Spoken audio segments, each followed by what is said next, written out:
Deep, in the heart of the Aravallis hills, where the ancient stones whisper secrets to the wind, lived a young man named Arian.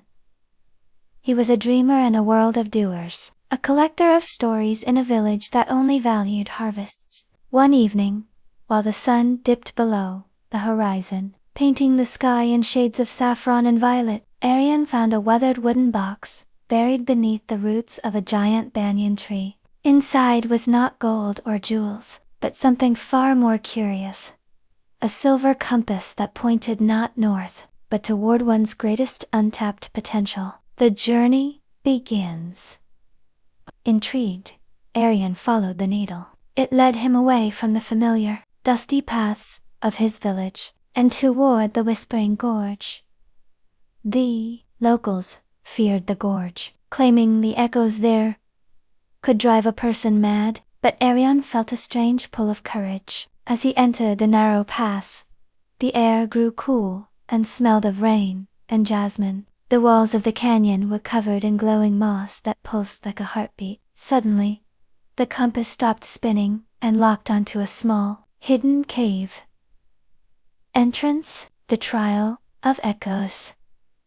Inside the cave sat an old woman weaving a tapestry of light. She didn't look up as he approached. "Many find the box," she said, her voice like dry leaves. "Few follow the needle. To gain what the compass promises, you must leave behind one thing you no longer need." Arian thought of his fears, his doubts, and the heavy boots that had carried him miles. But then he realized the heaviest thing he carried was his need for approval from those who didn't understand his dreams. "I leave behind my desire to fit in," Arian whispered. The transformation. The cave illuminated with a blinding flash. The old woman vanished, and in her place stood a mirror. When Arian looked into it, he didn't just see his reflection. He saw himself as a master storyteller, standing before a crowd. His words, mending broken hearts